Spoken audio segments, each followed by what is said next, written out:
My name is Sarah Martinez, and I never thought cleaning out my grandfather's attic would change my entire understanding of who I am. It was a humid Saturday morning in July when I climbed those creaky wooden stairs for what I thought would be the last time. The musty smell of old memories filled my nostrils as I surveyed boxes upon boxes of forgotten belongings. Grandpa Robert had passed away 3 months ago at 87, leaving behind his modest 2-story house in Salem, Oregon. My parents lived across the country in Florida, so the responsibility of sorting through his possessions fell to me. I didn't mind. I had always been close to him, spending countless summers in this very house, listening to his stories about the old days. The attic was a maze of cardboard boxes, each one labeled in his careful handwriting. Christmas decorations, mom's china, work papers, 1965, 1990.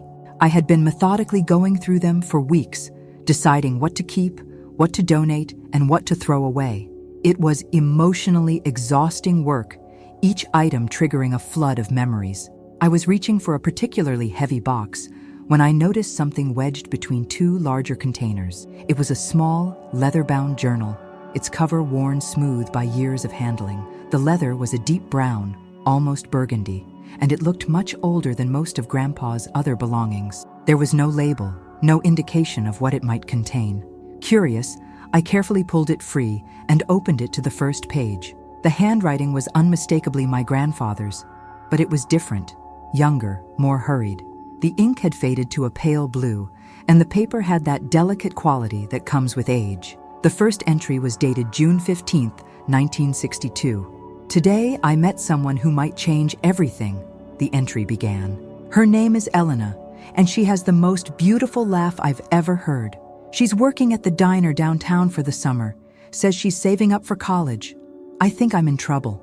I smiled, assuming I was reading about my grandmother Dorothy, whom he had married in 1963. But as I continued reading, confusion set in. My grandmother's name was Dorothy, not Elena, and according to family history, my grandparents had met at a church social, not at a diner.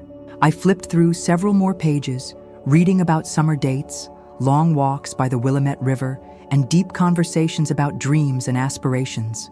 The young man in these pages was passionate, romantic, and completely smitten with this mysterious Elena. But nowhere did I see any mention of Dorothy. The summer heat was making the attic unbearable, so I decided to take the journal downstairs to the kitchen where I could read more comfortably. I made myself a glass of iced tea and settled into Grandpa's old recliner, the same chair where he used to tell me stories about his youth. As I read deeper into the journal, a picture of a summer romance began to emerge. Elena was apparently from California, working in Salem just for the summer season. She was studying literature at Berkeley, dreaming of becoming a writer.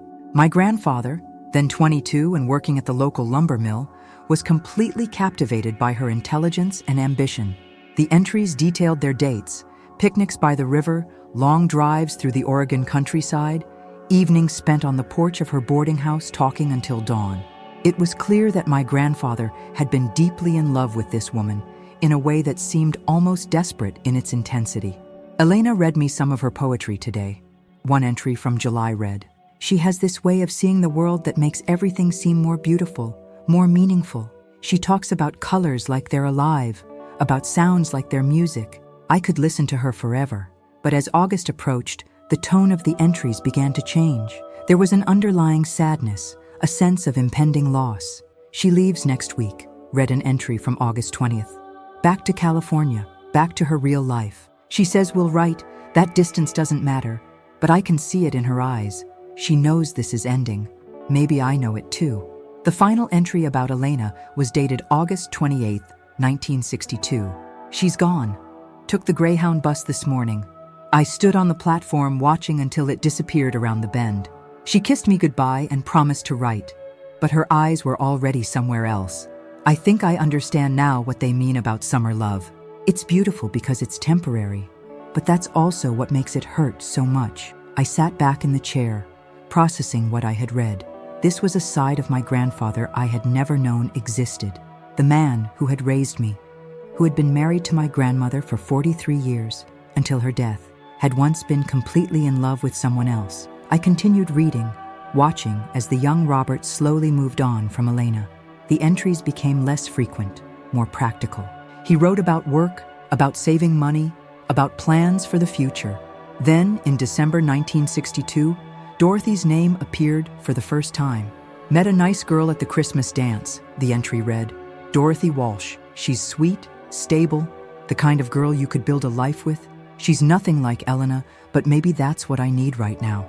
The contrast was stark. While the entries about Elena had been filled with passion and poetry, the ones about Dorothy were practical, measured. He wrote about her good character, her family values, her suitability as a wife. It wasn't that he didn't care for Dorothy. The affection was clearly there, but it was a different kind of love entirely. I found myself feeling slightly betrayed on my grandmother's behalf. Had she known about Elena? Had she ever suspected that she might have been second choice? The thought troubled me more than I cared to admit. As I neared the end of the journal, I expected to find the story concluding with his marriage to Dorothy. Instead, I found something that made my blood run cold. The final entry, dated December 31st, 1999, just a few days before the new millennium, was written in a shaky hand that spoke of advancing age. I never told Dorothy about Elena, the entry began. 40 years of marriage, and I never found the courage to tell her about the woman who owned my heart that summer. Dorothy was a good wife, a good mother, a good woman. She deserved better than living in someone else's shadow. My hands trembled as I read the next paragraph. I tried to forget Elena, tried to convince myself that what we had was just a summer fling, but I never could. I hired a private investigator in 1995 just to know if she was still alive. She was. Elena Rodriguez, living in San Francisco, widowed, with 2 children. The investigator gave me her address, but I never contacted her. What would be the point? Too much time had passed. Too many lives would be disrupted. The final paragraph was what stopped my heart. I learned something else from that investigator. Elena had a daughter, born in May 1963. The girl was given up for adoption to a family in Florida. The adoption records were sealed, but the investigator was thorough. The child was adopted by the Martinez family and named Sarah Elena Martinez. My granddaughter carries the name of the woman I could never forget. I stared at the page, reading and rereading those words. Sarah Elena Martinez. My name, my full name, including the middle name I had always thought was chosen randomly by my adoptive parents. The journal fell from my hands, landing on the floor with a soft thud. I sat in the recliner, my mind racing, trying to process what I had just discovered. According to this journal, my grandfather, the man who had raised me, who had been the most important figure in my life, might actually be my biological grandfather. But that would mean Elena was my grandmother. And if that were true, then my entire understanding of my family history was built on a lie. I picked up the journal and read the final entry again, hoping I had misunderstood. But the words were clear, written in my grandfather's careful script. He had known, or at least suspected, that I was Elena's daughter, his biological granddaughter. Standing up on shaky legs, I walked to the kitchen window and looked out at the backyard where I had played as a child. The old oak tree was still there, the one with the tire swing he had built for me. The flower garden that we had planted together was still blooming, though it needed attention. Everything looked the same, but nothing felt the same. I thought about all the times Grandpa had looked at me with those kind, knowing eyes. Had he seen Elena in my face? Had he been searching for traces of the woman he had loved in the granddaughter he was helping to raise? I thought about my adoptive parents, Mom and Dad Martinez, who had died in a car accident when I was 12. They had brought me to Oregon to live with Grandpa Robert, who had welcomed me without question. At the time, I had assumed it was because he was a kind man with a big heart. Now I wondered if there had been more to it than that. The afternoon sun was beginning to set, casting long shadows across the kitchen floor. I realized I had been sitting in that chair for hours, lost in the revelations of the journal. My phone had been buzzing periodically with text messages, but I had ignored them all. I knew I had to do something with this information, but I wasn't sure what. The obvious first step would be to verify the claims in the journal. But even if they were true, what then? Elena might still be alive, living in San Francisco.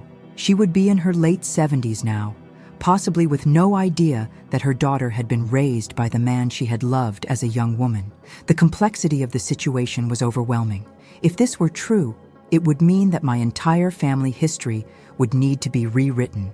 It would mean that the man I had always called Grandpa might actually be my grandfather by blood. It would mean that somewhere in California, I might have a biological grandmother who had never known what happened to the daughter she gave up for adoption. As darkness began to fall, I made a decision.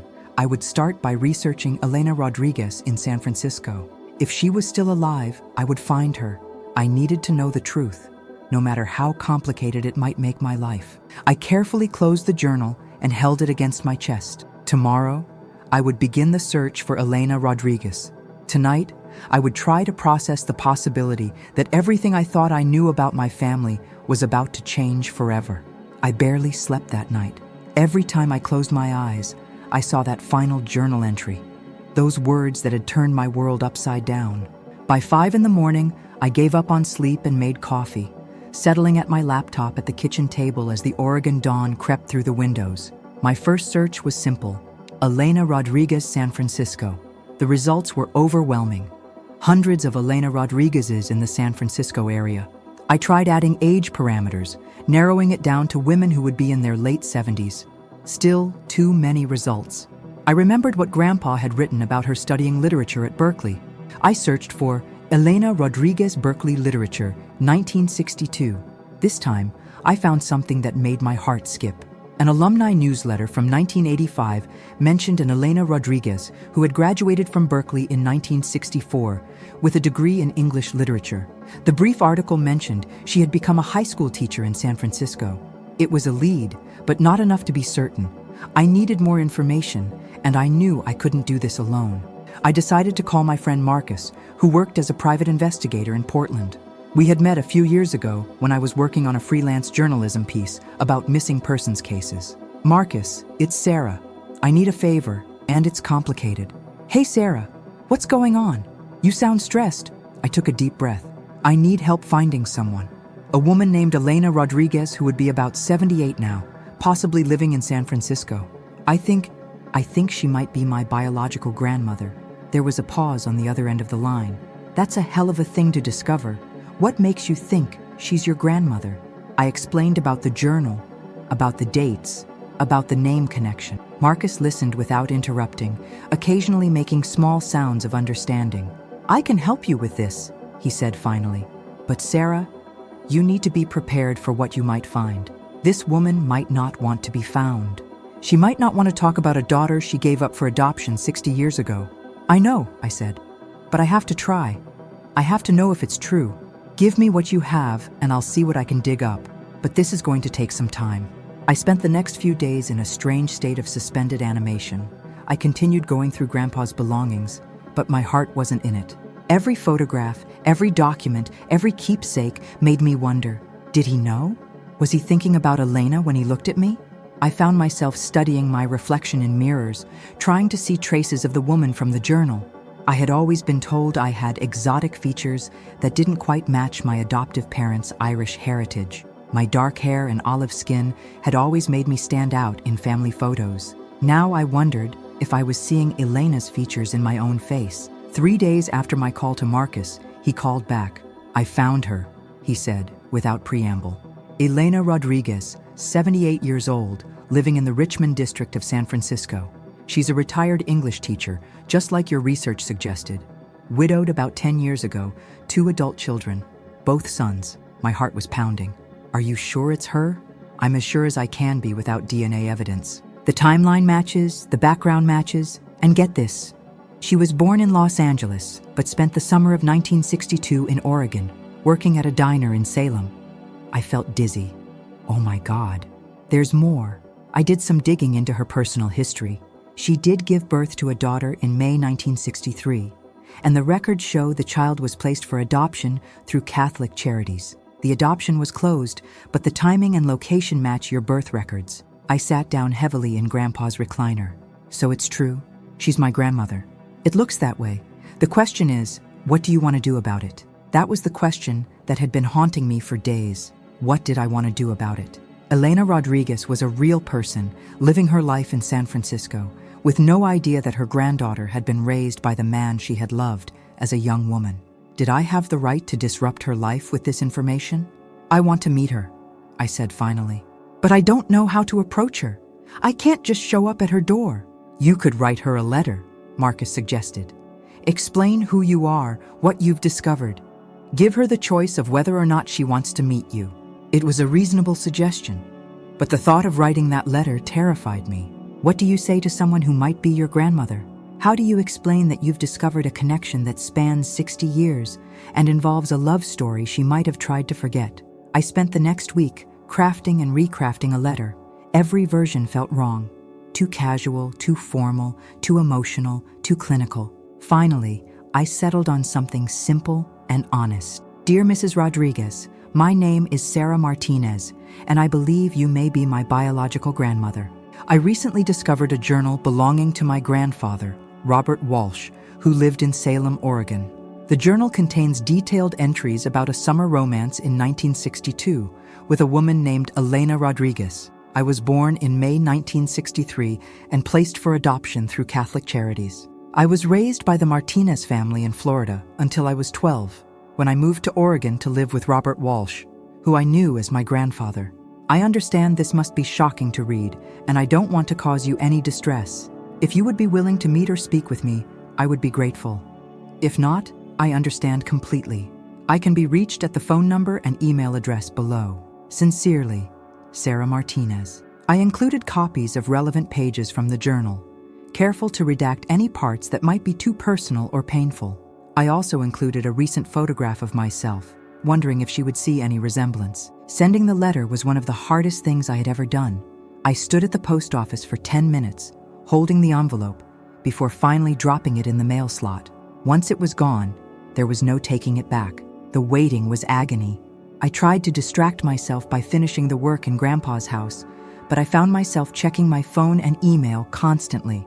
Every ring of the phone made my heart race. Every day that passed without a response made me more anxious. A week went by, then 2 weeks. I began to wonder if Elena had decided not to respond, which would be her right. Maybe the letter had been too much of a shock. Maybe she had no interest in revisiting that chapter of her life. On a Thursday afternoon, exactly 16 days after I had sent the letter, my phone rang. The caller ID showed a San Francisco area code. "Hello?" I answered, my voice barely above a whisper. "Is this Sarah Martinez?" The voice was elderly but strong, with a slight accent that I couldn't quite place. "Yes, this is Sarah. This is Elena Rodriguez. I received your letter." I couldn't speak. After all the waiting, all the wondering, she was actually on the phone.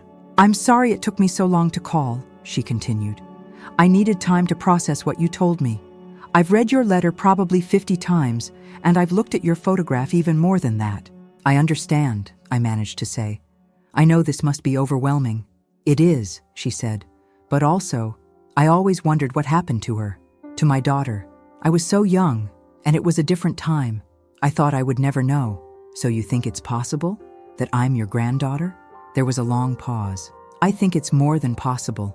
You look exactly like my daughter Isabella did at your age. The resemblance is unmistakable." I felt tears starting to form. "Isabella? That's what I named her. Isabella Elena. I only got to hold her for a few minutes before they took her away, but I named her Isabella. The adoption records say I was named Sarah Elena Martinez. They kept the Elena," she said softly. "I'm glad." We talked for over an hour that first time. Elena told me about her life, her career as a teacher, her marriage to a man named David Rodriguez, her 2 sons who were now in their 40s. She asked about my life, about the family that had raised me, about what had brought me to Oregon. "I need to ask you something," I said finally. "Did you ever try to find Robert? Did you ever wonder what happened to him?" Another long pause. "Every day for years," she said finally. "I thought about him constantly. I even went back to Salem once in 1975, but I didn't have the courage to look for him. I was married by then, had my boys, and I thought it wouldn't be fair to disrupt his life." "He never forgot you," I said. "In his journal, he wrote about you until the very end. He hired a private investigator to find you in the 1990s. "He did?" Her voice was barely audible. "Yes. He found out about Isabella, about me. He knew who I was when I came to live with him, but he never said anything." Elena was quiet for a long time. When she spoke again, her voice was thick with emotion. "He raised you?" "He did. He was the most important person in my life. He taught me to fish, to garden, to appreciate books and music. He was kind and patient and everything a grandfather should be. He was a good man, she said. Even at 22, I could see that. He was honest and genuine in a way that was rare. By the end of our conversation, we had agreed to meet. Elena would drive up to Oregon the following weekend. It would be our first face-to-face meeting, and I was both terrified and exhilarated. As I hung up the phone, I realized that everything was about to change again. In a few days, I would meet the woman who had given birth to my mother, the woman my grandfather had loved but lost. I would finally have answers to questions I had carried my entire life. But I also realized that this was just the beginning. Meeting Elena would open up a whole new set of questions and possibilities. I was about to gain a grandmother, but I was also about to learn truths that might be difficult to bear. Saturday arrived with the kind of crisp autumn weather that makes Oregon beautiful. I had been awake since 5, cleaning the house, arranging flowers, and changing my clothes 3 times. Elena was driving up from San Francisco, a journey that would take her about 9 hours. We had agreed to meet at 2 in the afternoon. I had chosen to have her come to Grandpa's house rather than meet at a restaurant or hotel. It felt right somehow, having this reunion happen in the place where Robert Walsh had lived, where I had been raised, where his journal had been discovered. At exactly 2 o'clock, I heard a car pull into the driveway.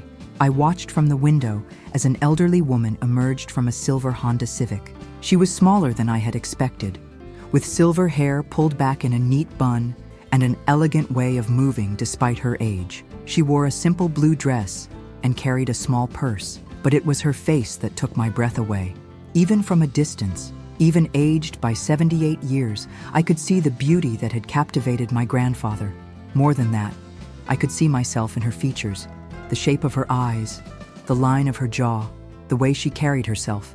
I opened the door before she could knock, and we stood there for a moment, just looking at each other, her eyes filled with tears as she studied my face. "Isabella," she whispered. "I'm Sarah," I said gently, "but I think I understand why you see her in me." We embraced awkwardly at first, then more warmly. She smelled like gardenias and felt delicate in my arms, but there was strength there too. "Come in," I said. "Welcome to Grandpa's house. Welcome to the place where you spent that summer." As we walked through the house, Elena's eyes took in everything. She paused at the photographs on the mantel, pictures of me growing up, of Grandpa and Grandma Dorothy, of family gatherings and holidays. "He lived a good life," she said, studying a photo of Grandpa from his 70th birthday party. "He looks happy." "He was," I said.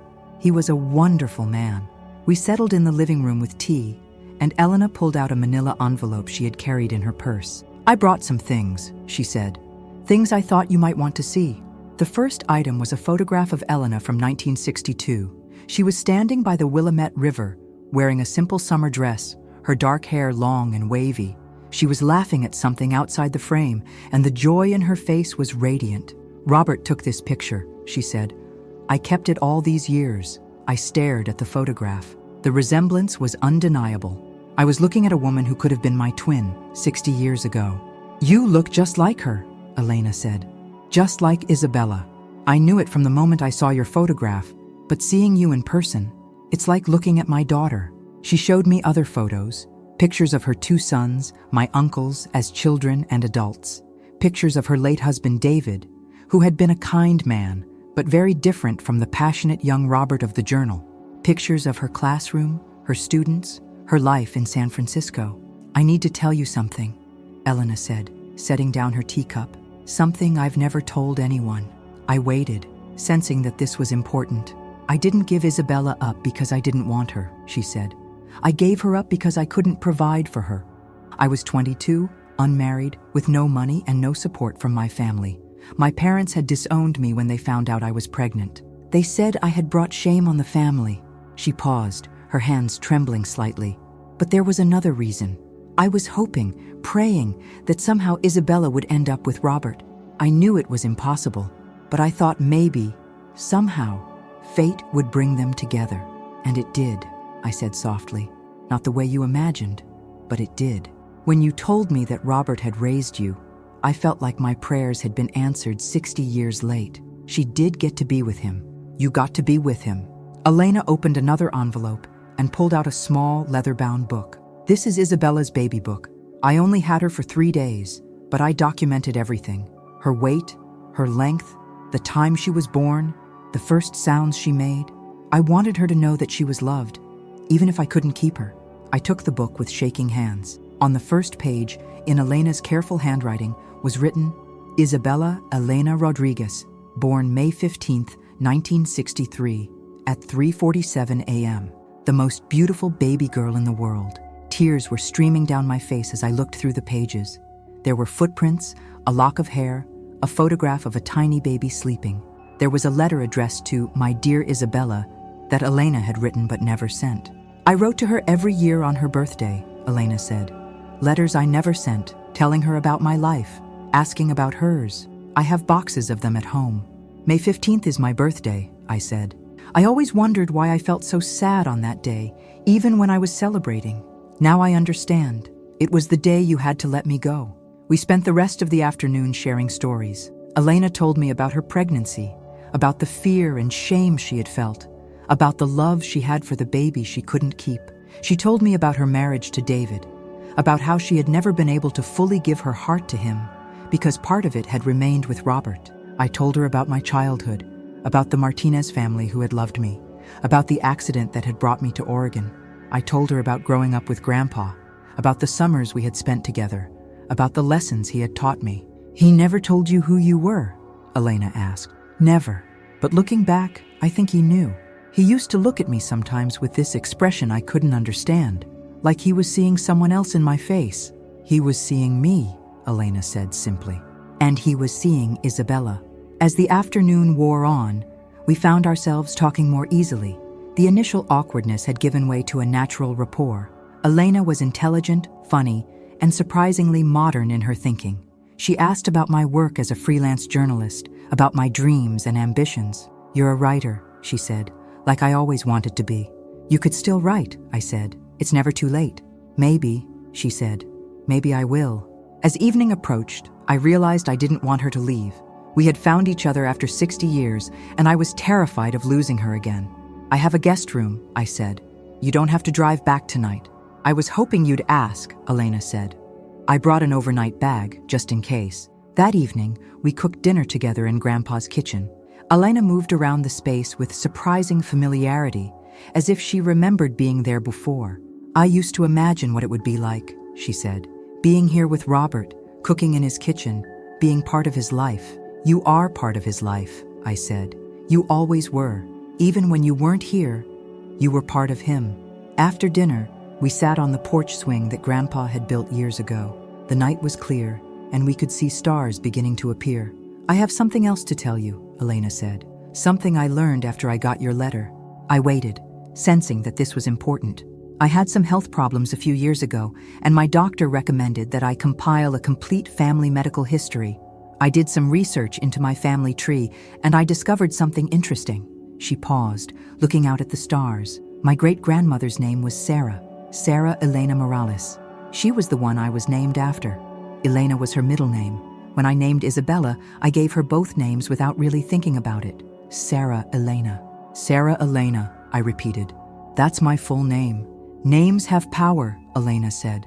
They connect us across generations, across time. Maybe it wasn't a coincidence that your adoptive parents chose to keep the Elena.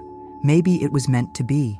We talked late into the night, sharing stories and memories, slowly building the relationship that had been denied to us for 60 years. As I listened to Elena's voice, I could hear echoes of my own speech patterns, my own way of thinking. I need to ask you something, I said finally. Do you regret it? Giving Isabella up? Elena was quiet for a long time. I regret the circumstances that made it necessary, she said finally. I regret not being able to raise her myself, but I don't regret the decision. You, had a good life. You were loved and cared for. That's what I wanted for her. And you? Did you have a good life? Yes, she said. Different from what I imagined when I was 22, but good. I had my boys, my career, my students. I made a difference in people's lives, but there was always a part of me that wondered, that hoped, that prayed. And now? Elena smiled, and in that smile, I saw the young woman from the photograph, the one who had captivated my grandfather all those years ago. Now I have you, she said. I have my granddaughter. I have answers to questions I've carried for 60 years. I have more than I ever dared to hope for. That night, I lay in bed listening to the sounds of the house, the old timbers settling, the wind in the trees, the distant sound of Elena moving around in the guest room. For the first time in months, I felt a sense of completeness, as if pieces of my life were finally falling into place. Tomorrow would bring new questions, new challenges, new possibilities. But tonight, I was content to know that I was no longer alone in the world. I had found my grandmother, and she had found me. The next morning, I woke to the smell of coffee and something that reminded me of cinnamon and vanilla. I found Elena in the kitchen, wearing one of Grandpa's old aprons, standing at the stove. "I hope you don't mind," she said. "I found some ingredients and thought I'd make breakfast. It's a recipe I learned from my grandmother, torrijas, sort of like French toast, but better." I watched her work, noting the graceful way she moved, the careful attention to detail. It struck me that this was the first time in 60 years that Elena had cooked in the kitchen where Robert Walsh had lived. "Did you sleep well?" I asked. "Better than I have in months," she said. "This house has a peaceful feeling. I can see why you love it here." Over breakfast, we talked about practical matters. Elena lived alone in San Francisco, in a small apartment near Golden Gate Park. Her sons visited regularly, but they had their own lives and families. She had been retired for 15 years and spent her time volunteering at the local library and working in her garden. "I need to tell my sons about you," she said. "They're going to be shocked, but I think they'll be happy to know they have a niece." "I'd like to meet them," I said. "If they're willing." "They will be. Miguel is a teacher like I was, and Antonio is a social worker. They're good men, like their father was." As we finished breakfast, Elena grew quiet. I could sense she had something on her mind. "There's something I need to do," she said finally. "Something I've been thinking about all night." "What is it?" "I'd like to visit Robert's grave, if that's okay with you." I felt a tightness in my chest. "Of course, we can go this morning." The Salem Pioneer Cemetery was about 20 minutes from the house. I had visited Grandpa's grave several times since his death, but never with someone who had known him as a young man.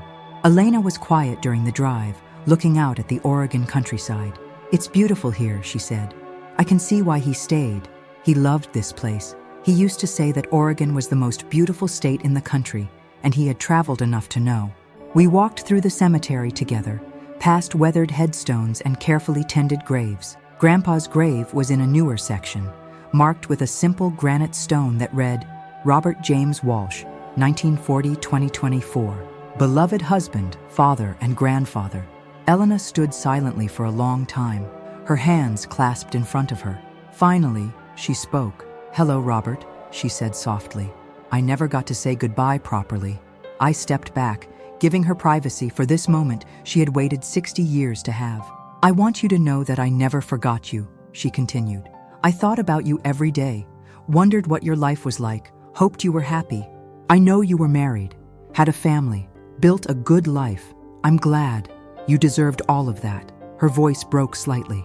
"I also want you to know that you did something wonderful. You raised our granddaughter. You gave her the love and guidance she needed. You were there for her when I couldn't be. Thank you for that." She reached into her purse and pulled out a single white rose. "I brought this from my garden in San Francisco. I thought you might like it." She placed the rose on his grave, then knelt down and touched the headstone gently. "I love you," she whispered. "I always did. I always will." I found myself crying, not just for Grandpa, but for all the years that Elena and Robert had lost, for all the words that had never been spoken, for all the moments that had been stolen by time and circumstance. Elena stood up and walked back to me. "Thank you for bringing me here," she said. "I needed to say goodbye." "He would have been so happy to know you came," I said. "He would have been so happy to know we found each other." On the drive back to the house, Elena was quiet again. I could tell she was processing the emotions of the morning, the finality of seeing Robert's grave. "I have a proposal," she said suddenly. "I've been thinking about it all night." "What kind of proposal?" "I want you to come to San Francisco. Not just for a visit, but to stay. I have a small apartment, but there's room for two. You could write your freelance articles from there just as well as from here, and I'd like to have my granddaughter near me for whatever time I have left." I was stunned. The idea hadn't occurred to me, but as soon as she said it, I realized it made perfect sense. I had been drifting since finishing college, taking freelance assignments but never settling anywhere permanently. I had stayed in Oregon after Grandpa's death, partly out of grief, partly because I hadn't known where else to go. "I don't know what to say," I said. "You don't have to decide right now," Elena said. "Think about it. Come visit first. Meet your uncles. See if you like the city." "But Sarah, I've already lost 60 years with you. I don't want to lose any more time." That afternoon, we spent time going through more of Grandpa's belongings. Elena helped me sort through his papers, occasionally pausing to look at something with recognition. "He kept this," she said, holding up a pressed flower from a box of mementos. "I gave him this daisy on our last day together. I can't believe he kept it all these years." We found other small treasures: a ticket stub from a movie they had seen together, a postcard from the Oregon coast, a small stone from the riverbank where they used to walk. Each item was carefully preserved, evidence of a love that had endured despite separation. "He really never forgot you," I said. "And I never forgot him," Elena replied. "Some loves are like that. They don't fade with time." As evening approached, Elena prepared to leave. We had talked about everything: the past, the present, the future. We had made plans for me to visit San Francisco in 2 weeks, to meet my uncles and see Elena's life there. "I have something for you," Elena said, pulling out one final item from her purse. It was a small, silver locket. "This belonged to my mother," she said. "She gave it to me before she died. I always planned to give it to Isabella someday. I want you to have it." I opened the locket. Inside was a tiny photograph of a young woman who looked remarkably like Elena, and by extension, like me. "That's my mother, your great-grandmother," Elena said. "Her name was Sarah Elena Morales, the woman you were named after." I fastened the locket around my neck, feeling the weight of generations of women who had loved and lost and hoped. "Thank you," I said, "for everything, for coming here, for telling me the truth, for being willing to let me into your life. Thank you for finding me," Elena said, "for having the courage to write that letter, for giving me the chance to know you." We embraced again, and this time it felt natural, comfortable, like grandmother and granddaughter saying goodbye after a normal visit. "I'll call you tomorrow," Elena said, "and I'll see you in 2 weeks." I watched her drive away, feeling a mixture of sadness and anticipation. The sadness was for all the years we had lost, but the anticipation was for all the years we might still have. That night, I sat in Grandpa's recliner with his journal open in my lap. I read through the entries about Elena again, but now they had a different meaning. They weren't just the story of a young man's lost love. They were the story of my grandparents, of the connection that had brought me into being. I thought about the chain of events that had led to this moment. Elena's summer in Salem, her romance with Robert, the daughter she had given up, the adoption that had brought me to the Martinez family, the accident that had brought me to Oregon, the journal that had revealed the truth. Each link in the chain had been necessary. Each event had played its part in bringing us together. Over the next few days, I began making plans. I called the realtor about putting Grandpa's house on the market, not because I wanted to sell it, but because I wanted to explore my options. I researched apartments in San Francisco, looked into the cost of living, considered how I might make the transition. The more I thought about it, the more Elena's proposal made sense. I had been searching for a sense of belonging my entire life, and I had found it in the most unexpected place. I had found it in the connection to a woman I had never met, a woman who had loved my grandfather and given life to my mother. 2 weeks later, I flew to San Francisco. Elena met me at the airport, and as we drove through the city, she pointed out landmarks and neighborhoods, telling me stories about her life there. "This is where I taught for 30 years, she said, pointing to a high school. "This is where I met David, where I raised my boys, where I built my life after Robert." Her apartment was small but comfortable, filled with books and plants and photographs. She had prepared the guest room for me, and I could see she had put thought into making it welcoming. That first evening, my uncles Miguel and Antonio came for dinner. They were both in their 40s, with Elena's dark eyes and gentle manner. They had been shocked by the news of my existence, but they welcomed me warmly. "We always wondered why Mom seemed sad on certain days," Miguel said. "Now we understand." "She used to talk about Oregon sometimes," Antonio added. "She said it was the most beautiful place she had ever seen. Now we know why." Over the course of the week, I fell in love with San Francisco. I loved the energy of the city, the diversity, the sense of possibility. I loved spending time with Elena, learning about her life, meeting her friends. I loved getting to know my uncles, discovering that we shared many of the same interests and values. But most of all, I loved the feeling of being part of a family again. Not the family I had been born into, not the family that had adopted me, but the family I had chosen and that had chosen me. On my last day in San Francisco, Elena and I walked through Golden Gate Park, talking about the future. "Have you decided?" she asked. "I have," I said. "I want to come back. I want to live here, to be near you, to be part of this family." Elena stopped walking and turned to face me. "Are you sure? You'd be giving up your life in Oregon." "I'm not giving up anything," I said. "I'm gaining everything. I spent my whole life looking for where I belonged, and I found it. I found it with you." 3 months later, I moved to San Francisco. I sold most of Grandpa's belongings, but kept the important things: his journal, his photographs, the pressed flower Elena had given him. I found a small apartment near Elena's, close enough that we could see each other every day, but far enough that we both had our independence. I continued my freelance writing, but I also began working on a larger project, a book about family, about love, about the connections that bind us across time and distance. It was the story of Elena and Robert, of the summer that changed everything, of the granddaughter who had brought them together 60 years later. Elena began writing too, working on the memoir she had always wanted to write. We would sit together in the evenings, each working on our own projects, occasionally sharing a passage or asking for feedback.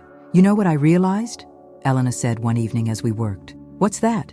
Robert got his wish after all. "He wanted to be with me. And in a way, he was. He raised you, and you're part of me. We were connected all along, even when we didn't know it." I looked up from my laptop, where I was writing about the day I had found the journal in Grandpa's attic. "You're right," I said. "Love finds a way, doesn't it? Even when it seems impossible." "Especially then," Elena said. "The impossible loves are the ones that last forever." As I finish writing this story, it's been a year since I found that journal, 8 months since I moved to San Francisco. Elena and I have dinner together every Sunday, and I've become close with my uncles and their families. I have cousins now, people who share my blood and my history. I visit Oregon every few months, tending to Grandpa's grave, maintaining the house until I decide what to do with it permanently. Each time I visit, I feel his presence, and I know he would be happy about how things have turned out.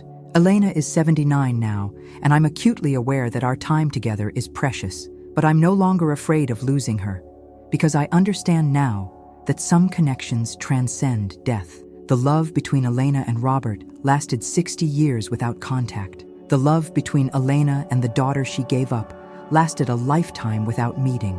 Love, real love, doesn't need proximity to survive.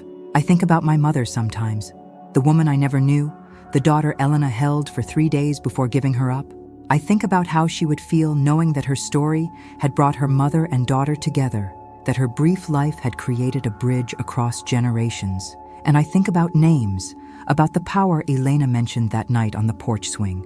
Sarah Elena Martinez, carrying the names of women who came before me, women who loved and lost and hoped and endured. Names that connected me to my past and guided me to my future. The journal still sits on my nightstand, a reminder of the love story that created me, the search that found me, the family that claimed me. Sometimes I read the entries about that summer of 1962, and I can almost see them. Young Elena and Robert, walking by the river, talking about their dreams, falling in love in the way that only young people can. They didn't know then that their love would create a legacy, that it would span generations, that it would bring together a family that had been scattered by time and circumstance. They only knew that they loved each other, and that love was enough to change everything. It's still enough. It always will be. And so my story ends where it began, with a journal, with a love story, with a name hidden on the last page. But now I know that endings are really beginnings, that every last page is followed by a first page, and that the most important stories are the ones that bring us home to ourselves and to each other. My name is Sarah Elena Martinez, and I am the granddaughter of Elena Rodriguez and Robert Walsh. I am the daughter of Isabella Elena Rodriguez, who lived for only 3 days, but whose brief life created the circumstances that would reunite a family 60 years later. I am a writer, a storyteller, a keeper of memories and dreams, but the story doesn't end there. 3 months after I moved to San Francisco, Elena surprised me with something I never expected to see. She had mentioned the letters she had written to Isabella over the years, but never sent. One evening, as we sat in her living room working on our respective writing projects, she disappeared into her bedroom and returned with 3 large boxes. "These are for you," she said, setting them down on the coffee table. "Every letter I wrote to Isabella from 1963 to 2024. 61 years of letters to a daughter I couldn't raise." I stared at the boxes, overwhelmed. "You wrote to her for 61 years? Every year on her birthday," Elena said. "Sometimes more often. When I was happy, when I was sad, when something reminded me of her. I told her about my life, asked about hers, shared my hopes and fears.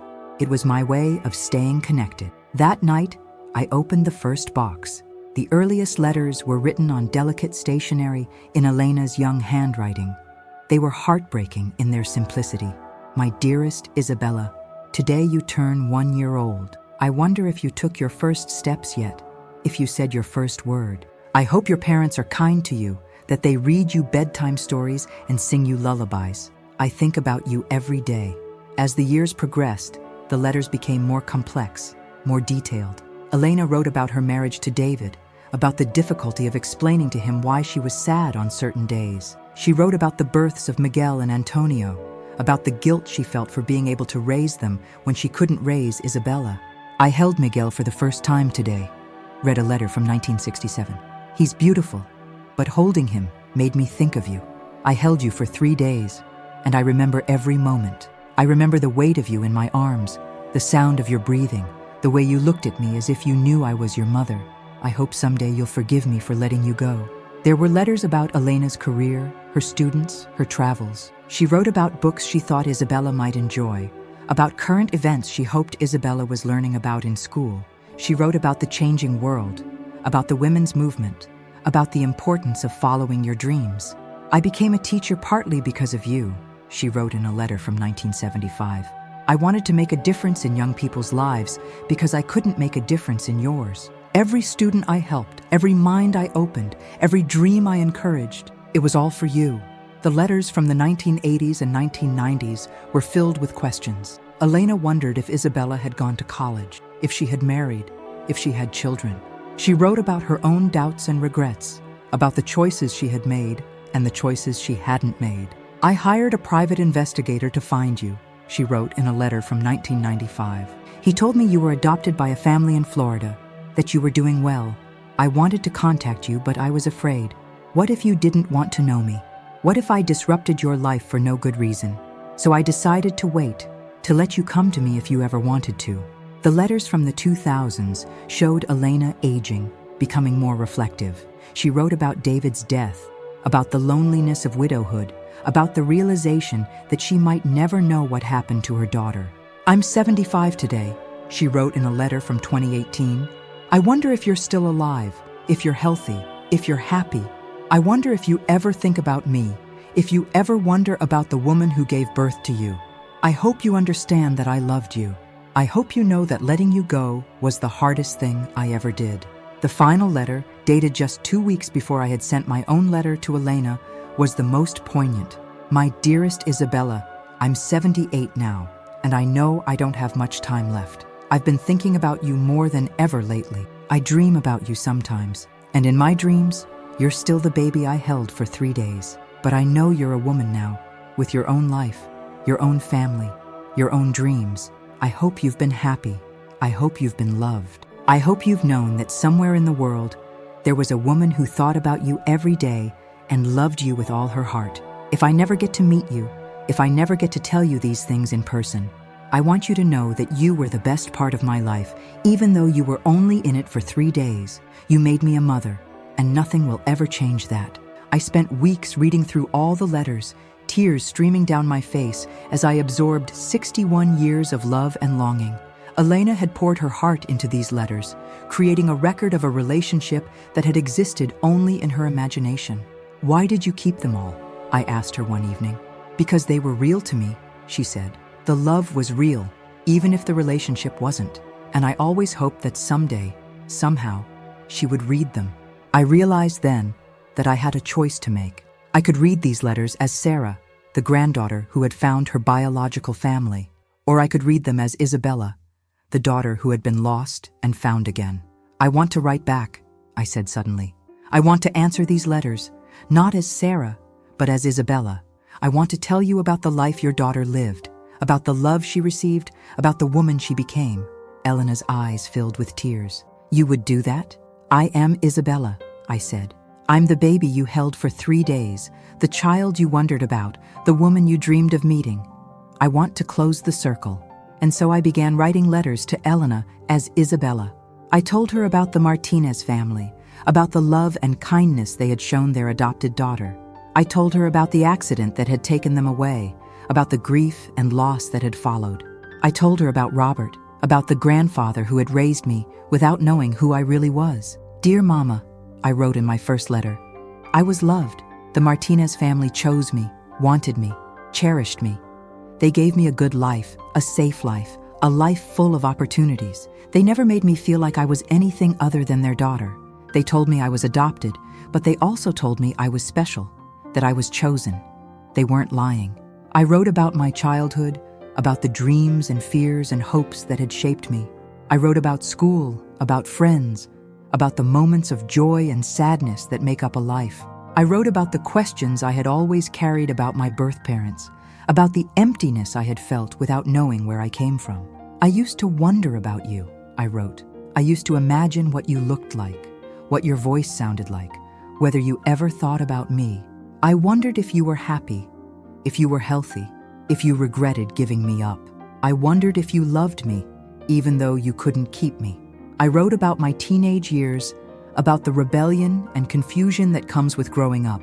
I wrote about the moment I learned that my adoptive parents had died, about the fear and uncertainty that followed. I wrote about meeting Robert, about the immediate connection I had felt with him, about the sense of belonging I had found in his house. I think he knew, I wrote. I think Robert knew who I was from the moment he saw me. He looked at me with such love, such recognition. He never said anything, but I think he saw you in my face. I think he saw the woman he had never forgotten. I wrote about my college years, about discovering my love for writing, about the dreams I had for the future. I wrote about the loneliness I had felt, about the sense of being incomplete, about the questions that had always haunted me. I was always looking for something, I wrote. I didn't know what it was, but I knew it was missing. I thought it was a career, or a relationship, or a place to call home. I didn't realize it was you. I didn't realize it was the connection to the woman who had given me life. I wrote about the day I found the journal, about the shock of discovering Robert's secret, about the decision to search for Elena. I wrote about the fear and excitement of making contact, about the joy of finally finding the missing piece of my life. When I saw you for the first time, I wrote, I knew I was home, not just because you were my grandmother, but because you were the answer to every question I had ever asked about myself. You were the missing piece I had been searching for my entire life. These letters became a form of therapy for both of us. Elena was able to finally have the conversation with her daughter that she had been trying to have for 61 years. I was able to give her the reassurance she had needed, the knowledge that her sacrifice had been worthwhile. You made the right choice, I wrote in one letter. You gave me to people who could love me and care for me in ways you couldn't at the time. You gave me opportunities you couldn't have provided. You gave me a life that was full and rich and meaningful. You gave me everything I needed to become the person I was meant to be. As I continued to write these letters, I began to understand something profound about love and sacrifice. Elena's love for Isabella hadn't been diminished by distance or time. It had been pure and constant and unwavering. She had loved her daughter enough to let her go, and she had continued to love her every day for 61 years. I want you to know, I wrote in my final letter to Elena as Isabella, that your love reached me, even when I didn't know where it was coming from. Every act of kindness I received, every moment of joy I experienced, every dream I was able to pursue, it all carried the energy of your love. You were part of my life from the very beginning, even when we were apart. Elena cried when she read that letter. "Thank you," she said. "Thank you for giving me my daughter back." "Thank you for never giving up on her," I replied. "Thank you for loving her enough to let her go, and for loving her enough to welcome her back." The letters have become a treasured part of our family history. Elena has decided to donate them to the local library's archive, along with Robert's journal, as a testament to the power of love and the importance of family connections. They will be available for researchers studying adoption, family history, and the immigrant experience in America. "Other people might find hope in our story," Elena said. "Other people might realize that love doesn't end just because people are separated." I've also decided to expand my book project to include the letters. The story of Elena and Robert is beautiful, but the story of Elena and Isabella is equally powerful. It's a story about the love between a mother and daughter, about the connections that transcend physical presence, about the way love can endure even in the face of impossible circumstances. Today, as I write this final addition to our story, Elena and I are planning a trip to Oregon. We're going to visit Robert's grave together, and we're going to spend time in the house where I grew up. Elena wants to see the places where her granddaughter was raised, where Robert lived out his days, where the journal was discovered that brought us together. "I want to thank him properly," she said. "I want to tell him that he did exactly what I hoped he would do. He loved our granddaughter, and he helped her become the woman she was meant to be." We're also planning to scatter some of Isabella's ashes that Elena has carried with her for 61 years, ashes from the baby who lived for 3 days, but whose brief life created the circumstances that would reunite a family decades later. We're going to scatter them in the Willamette River, where Elena and Robert used to walk, where their love story began. "She should be where it all started," Elena said. "She should be where the love story began that created her, that created you, that created us." As I think about the journey that brought us here, I'm amazed by the way life works. The connections we make, the love we share, the sacrifices we make, they all have consequences that extend far beyond what we can see. Elena's summer romance with Robert led to a daughter who was raised by another family, who grew up to be a woman who would eventually reunite her birth mother with the love of her life. It's a story that could only happen in real life, because it's too complex and beautiful and heartbreaking and hopeful for fiction. It's a story about the power of love to transcend time and distance and circumstance. It's a story about the importance of family, not just the family we're born into, but the family we choose and the family that chooses us. And it's a story that continues to unfold every day, with every conversation Elena and I have, with every memory we share, with every moment we have together. We lost 60 years, but we have however many years are left, and we're determined to make them count. My name is Sarah Elena Martinez, and I am the granddaughter of Elena Rodriguez and Robert Walsh. I am the daughter of Isabella Elena Rodriguez, who lived for only 3 days, but whose brief life created the circumstances that would reunite a family 60 years later. I am a writer, a storyteller, a keeper of memories and dreams, and I am finally, completely home.